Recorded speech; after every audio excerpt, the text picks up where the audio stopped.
अनि नमस्ते हजुर सबैलाई फ्यापुलो भन्दै आजको नयाँ भिडियो है फर्स्ट डे इन बेङ्गलोर पनि स्टार्ट भइसकिसकेको छ हाम्रो जर्नी है फर्स्ट डे बेङ्गलोरमा के कस्तो भयो त भन्दा हामी चाहिँ आजदेखि चाहिँ भने हिजो भर्खर मात्र आइपुगेको आज फर्स्ट डे है ड्युटी पनि लागिसकेको छौँ अन्त हामी दुई भाइ चाहिँ होटेलमा गर्दैछ अन्त अहिले भर्खरै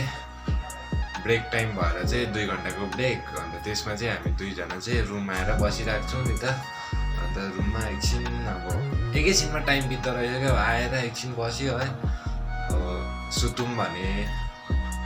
फेरि निदाको हुन्छ होला भनेर चाहिँ हामी सुतेन पनि र त्यत्तिकै फोन हेर्दै बस्यो दुई भाइ अन्त एकदम थाकेको जस्तो पनि त हुँदैछ हुनु त तर पनि के गर्नु अब बाहिर जग्गा आइसकेपछि जसरी पनि अब कमाउन आएको होइन दुःख गर्नै पर्यो अन्त गर्छु के कुछ गर्छु भनेर आएको हुन्छ सबैजना है हामी पनि त्यही सोचेर आएको त्यही कारण हामी पनि एकदम त्यही जस्तो नमानिकन दुःख गर्दैछौँ अन्त हाम्रो चाहिँ ड्युटी भने कति बिहान 11 बजीदेखि लागेको है अन्त अहिले 4 बजीसम्म लाग्यौँ अन्त 4 बजीदेखि त्यहाँ 6 बजीसम्म छुट्टियो ब्रेक टाइम त्यहाँबाट फेरि 6 बजीदेखि कन्टिन्यू 12 बजीसम्म छ है बेलुकाको अन्त 12 बजी चाहिँ हामी रुममा आजदेखि चाहिँ हामी तल स्टाफमै बस्छ होटेलको स्टाफमा अन्त दुई भाइ म र बादल पनि अन्त तपाईँहरूलाई एकदम भिडियो देखाउनु पायो भने अब म होटेलमा त सायदै त्यस्तो बेसी है फोन चलाउने टाइमहरू पाउँदिनँ त्यसले गर्दा अब पछि 1-2 दिनमा निकै अलिक उयो हुँदै गएपछि पुरानो हुँदै गएपछि देखाउनेछु तपाईँहरूलाई हामीले गर्दै गरेको होटेलहरू पनि सबै है अन्त एकदम मैले चाहिँ भने मेरोबाट चाहिँ घरतिरबाट पनि एकदम सम्झना है सबैलाई नै मेरो गाउँ घर फ्यामिलीहरू सबैलाई नै सम्झिँदै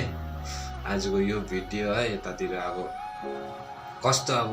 घरको मान्छे गाउँको नदेख्दा है यस्तो गरम जग्गामा आएर बस्दा एकदम याद हिजो भर्खर पनि सपना पनि देखेको थिएँ क्या अब घरको मान्छे फ्यामिलीहरू देखेको थिएँ अन्त हुनु पनि फर्स्ट हो होइन यत्रो टाढो अहिले गएको थिइनँ यति टाढो अब घरबाट त्यस्तो टाढोहरू गएको थिइनँ नि त त्यही कारण पनि होला सपनामा पनि देखेको थिएँ है अन्त भर्खर बहिनीहरूसँग पनि बोलेँ दिदीहरूसँग पनि बोलेँ कलमा अन्त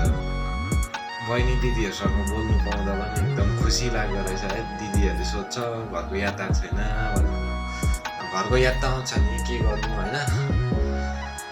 अब दुःख नगरिकन सुख पाउँदैन भन्छ होइन त्यही कारण हामी पनि अब निस्क्यौँ हाम्रो जर्नी सुरु स्टार्ट गर्नुको लागि के कस्तो हुन्छ तपाईँहरू हेर्दै गर्नुहोस् होला हाम्रो अब यो भर्खर आज फर्स्ट डे है ड्युटी पनि जोइन गरिहाल्यौँ बेङ्गलोरमा फर्स्ट डे यताउता कहीँ नघुमिकन हामी एकदमसँग राम्रोसँग काम गर्ने है अन्त गाउँमा गएर केही कुछ गर्छु भनेर सोचेर आएको छु हेरिदिनुहोस् होला तपाईँहरूलाई अब सकेसम्म हामी भिडियो बनाउने पनि छु यताउता यसो घुम्नु गएको ओरेको है यो बेङ्गलोरको नजारा पनि देखाएको छुइनँ तपाईँहरूलाई अब जहिले छुट्टी मिल्छ है अनि निकै दिन 15 दिन 20 दिन त कति दिन त कन्टिन्यू जानुपर्छ भनेको सुनेको थिएँ त्यहाँदेखि उता मात्रै छुट्टी मिल्छ अरे तपाईँहरूलाई देखाउने छु छुट्टी मिलेपछि हाम्रो अब यहाँ बेङ्गलोरको नजारा पनि है ल त हेर्दै गर्नुहोस् होला सबैलाई बाई बाई अनि नेक्स्ट भिडियोमा भेटौँ अनि सकेसम्म लाइक सेयर सब्सक्राइब कमेन्ट गर्नु नभुलिदिनुहोस् होला